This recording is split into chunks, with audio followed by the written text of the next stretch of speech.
Hey GH peeps, welcome back to my channel where we talk all things General Hospital. Today's late night review is for Taco Tuesday, guys. That's right, it's Taco Tuesday. And yes, Tawiri had her tacos. It is May 28th, 2024. I hope you guys had a good day. I had a pretty good day. Busy day, because I'm catching a plane tomorrow, so it's like no, real talk, guys. Whew. But anyway, how was GHing for you guys? Any highs? Any lows? Any super woes? Let's talk about it. Please leave your highlights and your comments in the comment section. You guys know I love your highlights and your comments. Please, if you haven't already, please like and subscribe. And let's get into it, guys. Yes, let's not waste any time. Let's just get into it. So it starts off at General Hospital at GH, and we got Carly visiting Bryn. And well, it's because he stabbed himself so that she had to see him. Well, we all know it's because of Anna.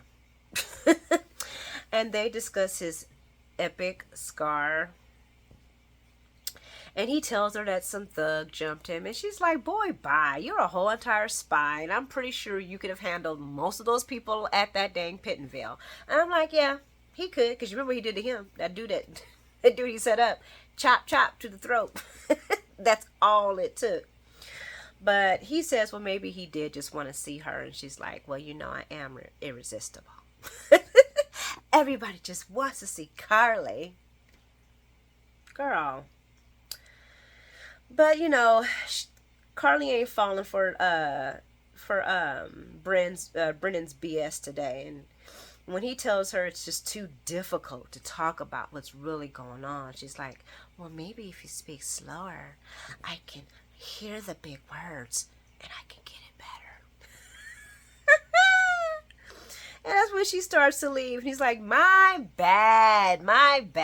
Dang, I'm a spy, okay? It's all smoke and mirrors and spy games.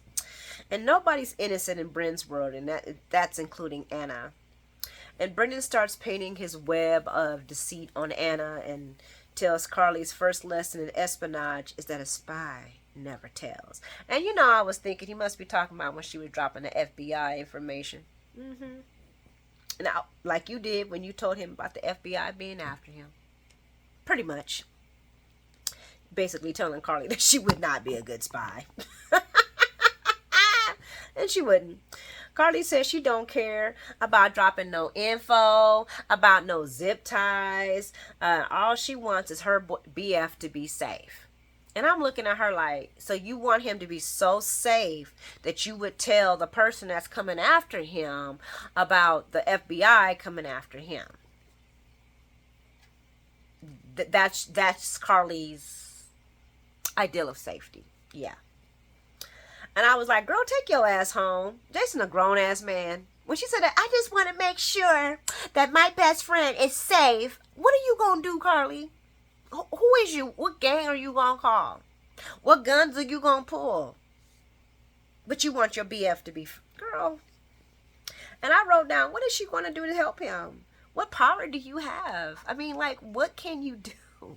Do you think your little visit and throwing your blonde hair is going to make Brennan just melt? Girl. Guys, come help me. What was her plan? What was her initiative here? I'm just saying. She blindly asks whatever's going on that Brennan keep Jason out of it. And I'm over here just dying in laughter. Like, girl, what power do you have? I mean, you got a little wand somewhere that we don't see? Guys, come on. I was sitting here watching this scene like, I like them. They're cute. But what was Carly's motivation? I don't get it. Honey, your last name is Spencer, not Corinthos anymore. And Brennan's like, I ain't gonna lie to you. If he gotta go, he gotta go. And Carly almost went into tears. Brennan tells Carly that she should not come back to visit him and that she should stay far, far away. I'm like, of course she can't. And of course she won't. And I wrote, why does she think that Brennan's going to be loyal to her? The man was trying to take her out to eat via zip ties. Brennan tells Carly that he's a bad, bad man, and people will tell her to stay away. And Carly's like, I make up my own mind. And I wrote, girl, you just love playing with the devil. Guys, I just, I love me some Carly, right? That's my girl, right? But I feel like the only thing she really got if she put two and two together is that Brennan is definitely after Jason. Definitely after Jason. You know what I'm saying? But did she get that? Because it looked like she was a little mad when he said if he gotta go, he gotta go. I mean, but I'm going back to the prison, so I don't even know if I'll see him or know him or anything like that. I'm just like, boy, bye. But what was that? I don't get what Carly's initiative here is with going to see Brennan, other than giving us the he's and the highs and the hoes from seeing, that chemistry go, like pop, pop, pop, because their chemistry is off the chain. But I don't get what the motivation is here, guys. I don't get it. I don't get it, because I feel like she getting played. She really, and she getting played by Anna. Anna playing everybody. She got Dex in the police force about to get unalived by Sonny. Got Jason working side by side. He about to get unalived by Sonny. And now she playing Carly, and she about to get zip tied up back again with Brennan. I'm just saying, guys. So Alexis is having lunch when Fergie walks up. And I'm like, if looks could kill. Guys, you know what? This guy, he is a total ass. Okay, he's a total ass. And I don't even care for Alexis, but this guy's a total ass. So Alexis accuses Fergie of following her, and he takes his seat and asks, how's the food? I'm like, the food would be fine if you were at another desk, at another chair, at another restaurant, somewhere else, antagonizing somebody else. She threatens to report him if he don't leave her alone, and he says he'll leave, but he's just curious to see why she's trying to get her legal license now. When she tells him it's because she felt cheated the first go around, this fool, he don't believe it and thinks she's up to something nefarious. Thinks she's hoping that everyone would have forgotten so she could sneak back in. And I wrote, he is a total ass. He really is. Like, first of all, how he is blaming Alexis for the unaliving of his brothers, and he don't have no kind of evidence, no kind of proof, no kind of anything, and the only person he could dig up is Ava, criminal ass acting Jerome. That's the only person he could get up to talk about Alexis. Anyway, Alexis tells him, yep, that was my master plan. And he tells her that she is no helpless victim. Alexis wants to know what's the real reason he's coming after her. And I'm like, you don't know that? You don't know the real reason? He just told you. Because he thinks that you unalived his brothers. Some of his writing today was a little weird. Okay, guys? I'm just going to say that. Her asking, so what is your real motivation for coming after me? Like, she didn't see that his whole entire total motivation for coming after her is the fact that he thinks that she took away his brothers. Oh, and the fact that they did fall out. Him and his brothers did fall out over their father's passing in the estate. And I thought to myself, yeah, that breaks up families all the time. Every time somebody passes, there's always going to be somebody that's once more ain't done nothing. Making the loudest sounds at the funeral. We all know who these people is, guys. We've all seen them. So I'm guessing that must have happened between Fergie and his brothers, but they never really made up, and he had always hoped that he could. But because of you, Alexis, because of your destruction, I can never, ever make up to my brothers. I was like, butt hurt much? Butt hurt much? So because you didn't get your life figured out with your brothers, it's Alexis' fault? And I'm still waiting on him. I'm still waiting on his proof. And I would hope, and it looks like Alexis is going to get her law license back. Because what's the proof that she unalived your brothers other than somebody who didn't even come to court? Come on, Eve. What's the proof that she did anything? Wouldn't she be in jail? I'm just saying. This was all kind of malarkey right here, guys, to me. As far as I'm concerned, it was malarkey. Okay? And I wrote, aren't you supposed to be a lawyer? Shouldn't you have actual evidence of her doing anything? She brings up that Neil never mentioned him. And that's when, Fergie, of course, talks about their, funny family breakdown. And Fergie, with his baseless claims, says he doesn't want Alexis to ever practice law again. And I'm like, that's harsh. Because you have no reason for her not to, other than the fact that, she perjured herself in the medical board. But other than that, I mean, like, your main motivation, Fergie, is to go after her because she supposedly went after your brothers. With no evidence, though. Guys, come on. You know what? I don't know what's going on right now with the writing, but I'm just like, really, guys? I mean, they're just taking the far stretch, and they are stretching it, okay? Stretching it. Alexis let him know they're going after her is not going him going after her is not going to solve him and his brother's messed up relationship. Not that it could because they're already gone, but anyway. He wants her to take responsibility for something that she absolutely didn't do.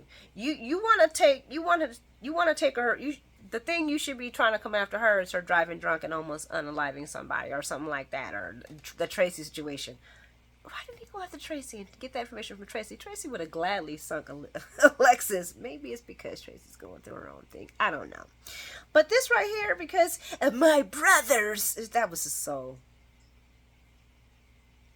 And I wrote, he's just hurt because he's butthurt for not saying goodbye to his brothers, and he's a total ass. And after he gets up and walks away, and Alexis is like, I need to talk to somebody.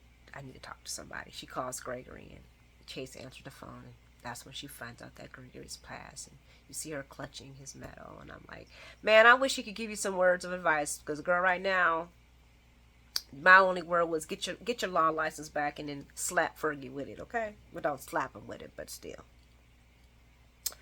We're going to go over to Chaselyn and Brooklyn spot, and they're still mourning Gregory. What Chase is. And Chase tells Brooklyn, because there's a knock on the door, and Chase is like, look, I can't deal with the sympathy right now. I can't deal with anything. But surprise, it's Tracy with a bottle of expensive wine from Italy since they couldn't go, and she wants to bless him with, just a little flavor. And while Brooklyn is pouring up some glasses, Chase thanks Tracy for taking her time with Gregory. And she's like, boy, can we just escape all these platitudes? And I'm like... what? Not in the man ain't even the dirt yet, Tracy, and you're already reverting back to original you, huh? Man ain't even gone, and she already going back to her. But she ends up apologizing for being herself. Tracy tells Chase that her and Gregory's friendship was mainly due to him because she finds people annoying. Narrator says this is, of course, a fact. She does. Okay, guys, what did y'all think about Chase blaming himself for having Gregory marry them, and this is why his father is no longer here? I should have even asked him to do it. I should have never asked him to do it. I should have just thought about my dad knowing it would be too much for him. And Tracy, I agree with Tracy on this one. Boy, if you don't stop it, that was the main thing that kept your daddy holding on. He probably would have let go a long time ago if he didn't have anything to look after as far as, watching his baby boy get married.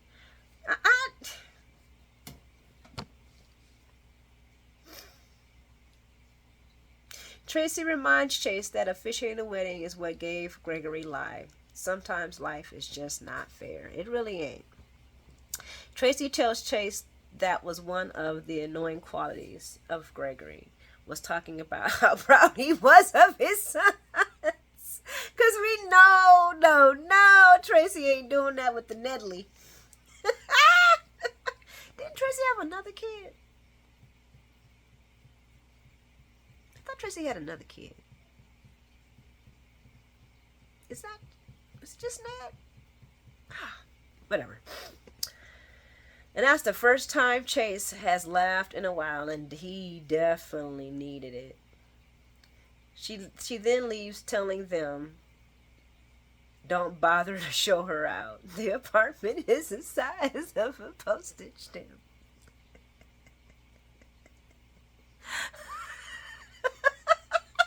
And all I can say is, yay, we got Tracy back. We got a little bit of Tracy back, and I love it.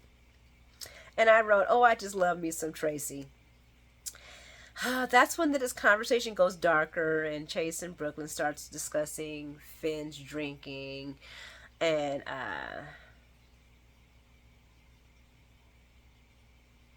how it was so hard for Finn to see his father like that, which it is. I would not. I would not want to find my parent like that. But Brooklyn because Chase is talking about he shouldn't judge Finn on his drinking, because look at here, he's drinking. And Brooklyn's like, okay, wait a second, honey. This is different. Your brother's an addict and you're not. When she said that your brother has a problem with alcohol, that wasn't Finn's drug of choice. He had a problem with the pills. Okay? The pills. His drug of choice was not alcohol. But I will say that most people that have these types of issues stay away from everything that could cause more issues. But when she said that, that did bring me to what's his name? Kurt is drinking, and he's a drug addict. And who else is there? I can't remember. There's a whole bunch of addicts on General Hospital, but Curtis stands out right now. There's another one too, drinking just as they want to be. So I don't know. I know that most addicts, when they quit everything. And I put, yes, drinking is not good when you're trying to stay sober from everything. But yeah, Brooklyn's lets him know you and him, this is not the same, sweetie. Not the same. He tells Brooklyn about him pouring out the bourbon and Finn telling him he's never going to have another one. And he brings up his brother finding their dad and how he knows he could not have handled it. And he just wants to support his brother. And Brooklyn agrees to help while she's looking at him like, because she's like, I don't know, man. This is going to be hard. Guys, I don't want Finn to go back off the wagon. I just don't want Finn to go back off the wagon, And I'm honestly tired of people going off the wagon too, so. And if they're going to keep having all these people with alcohol and drug problems, why can't we see the real the side effects of what this lifestyle brings? Because people, like I said, I know you guys are getting tired of me saying it, but we can't have people just walking around in soap opera land with all these serious situations and no consequences. Because even though it's fiction, that's not right, and it's not fair. It's just not right. So anyway. Chase tells Brooklyn he secretly thought his dad would recover from ALS. Shocker. We all thought you thought that too. And in fact, Chase, we all thought that Finn was going to find some miracle cure or to prolong or to slow down the ALS, or that they were going to do a thing where it's like misdiagnosis. We all were kind of hoping for the same thing, Chase. So, everybody else felt the same. We're going to move on to Sam visiting Spinelli, and Spinelli once again telling her that going after the FBI and stealing evidence for the FBI is not a good thing. He really doesn't want to do this, okay? And Sam's like, sounds like you're not going to help me. No, Sam, he don't want to go to jail. Not for you or for anybody else, girl. Spinelli isn't changing his mind. It's the fact that Jason didn't ask him to do this, and it is kind of going behind Jason's back. And here again, once again, I'm looking at Sam like, didn't you just tell Danny that you didn't want him you wanted him to stay away from his father because he lived a dangerous life, but here you are telling another man that's a father to kids that he needs to go in and get evidence from the FBI? Sam, come on. They are both struggling with the fact that Jason's an FBI informant, and Sam mentions that is one of the reasons why she wants to find out. And she also asked that she wouldn't ask for help if she didn't need his help, because she could, if she could do it herself, she would. Then girl, find somebody else. Spence says there will. Spence once again tries to deflect and tells her this is going to be next to impossible. She then asks him to do it for Danny. And I'm like, oh, wow, girl. What a way to add the guilt, okay? What a way to add the guilt factor. Do it for Danny, because Danny just can't stand losing his daddy, can. I'm like, didn't you just tell Danny he can't even see his daddy? Now you caring about if they gonna be in each other's life? Didn't you just tell Jason? Oh, guys. And I wrote, wow, Sam, that's a major guilt trip. Spinelli brings up that this could possibly lead to federal crime, because it is a federal crime to hack the FBI database. And she could possibly lose her freedom over it. Y'all know what our girl Sam says? Well, it's necessary. What? Didn't you just make up all this hoopla about you and trying to stay away from craziness and trying to keep a clean life so that you can be there for your kids because that's what they really need, but yet you're willing to risk it all for something that you don't even know what's really going on? And guys, did y'all hear about the little rumors that, okay, so long distance planning, Sonny and Carly back together, and Jason and Sam back together? Did y'all hear? Did y'all hear the same thing? Y'all let me know. Y'all let me know. I was finally getting used to Dante and Sam, but y'all let me know. Maxie shows up when Sam leaves. Maxie asks, "What's up?" Spinelli, of course, tells Maxie the plan because there's no more lying between them. Maxie brings up the risk to him and his family. And Spinelli's like, well, baby, if you don't want me to do this, I won't, because I don't want to do it anyway. And she's like, no, you should do it. You're the only one who can. I'm like, oh, great. Maxie, you were supposed to be the voice of reason. But she makes him promise that he won't get caught. And she makes him promise that as soon as he smells the whiff of getting caught, that he will back away. And I'm thinking to myself, he's going to get caught. And I heard, I was watching Soap Dirt earlier, and Belinda was talking about how the FBI already probably has a telltale following Spinelli since the last time that he was hacking things. So they probably have something set up to catch him quicker. I don't want Spinelli to go to jail for this. I don't, guys. Anna goes to visit Jason, and she brings up Sonny attacking Dex and talks about how Jason's not bruised up. And I'm like, girl, cause it's Sonny. Who gonna bruise up Jason? Who gonna bruise up Stone Cold? Not saying Sonny can't do it, but come on, let's be real. They bring up the fact that Dex ain't pressing charges because he doesn't want to put the stress on Christina. And I'm like, Christina's a grown woman. She can handle it, but whatever. Anna wants to go after Sonny for a charge that will cause a longer sentence. And I'm like, Jason's looking at her like, I hate I'm even working with you now. Trying to get my brother caught up. I wonder if he's actually now rethinking working with her. He then tells Anna his version of the events. And Anna wants to know what the hell was going on with Sonny. And why would he think this was to be a good idea to do this out in front of everybody while she's like walking distance away? That's a good question. Maybe we should get his levels checked. Because it's obviously the man is not working on his faculties.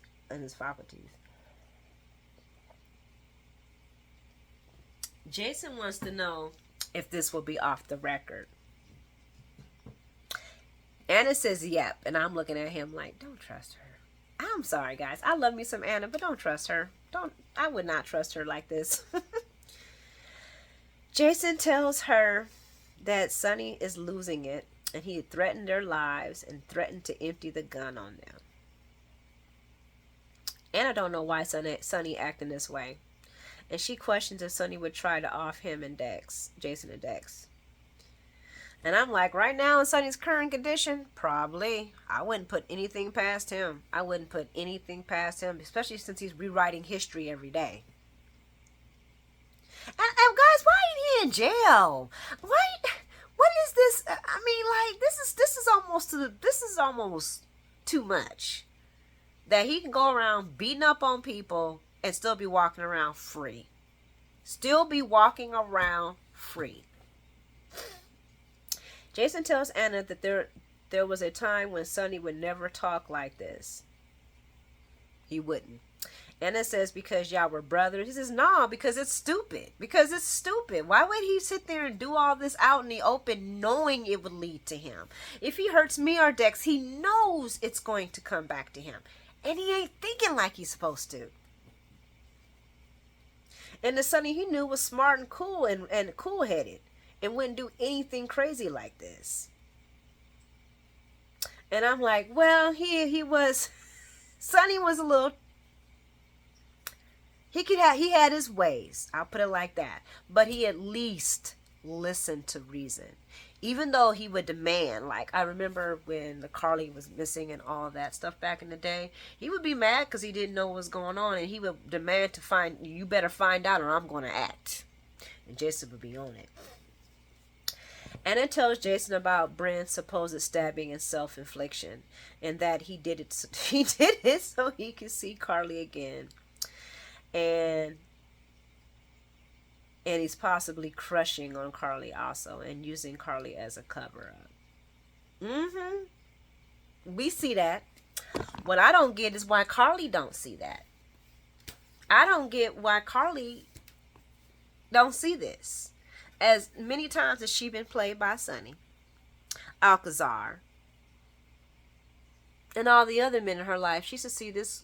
She should see a bad guy coming from a mile a minute. She should even know how to kind of run game on him. But I don't know. I don't even know what Carly's doing right now, guys. If y'all know what's going on, because I don't know if they're playing the soap to where they're keeping us out of the loop now, so that we have to be surprised when something happens, and I'm okay with that. I'm okay with that. I just hope they don't put us in the loop for forever to the point where it's like, you know, the whole entire Nixon Falls thing. I don't want to do that again. I don't want to ever go through that again. I think that's it, guys. I think that's it. And I think this is going to be the last show until, because I'm leaving tomorrow, once again.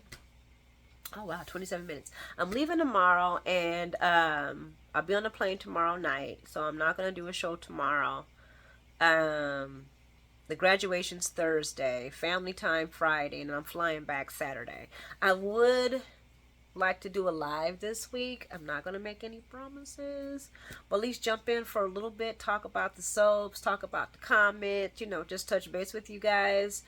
We'll see. I don't want to make any promises that I can't keep. It's gonna be kind of sucky not talking to you guys, but I am definitely gonna enjoy the time with my family, and I'm definitely gonna get some beach time in, and I might even try to get a couple of shells, not a lot like I normally get, because you get in trouble for that now, but I do love beach combing, so that's gonna be one of the things I'm looking forward to it. You guys are truly and absolutely the best peeps a girl can ever have, and I love our interaction, and I so much appreciate you guys being patient with me and not being like, oh my God, we're leaving because you can't, you know, you're not, you know, y'all just appreciative. Y'all just appreciative, and I appreciate that. I do. Especially when I post so late, you know. So, you guys have a great weekend. I hope you had a great Memorial weekend, and I will touch base with you very soon. Y'all guys be blessed, and I'll talk to you soon. Pizzas.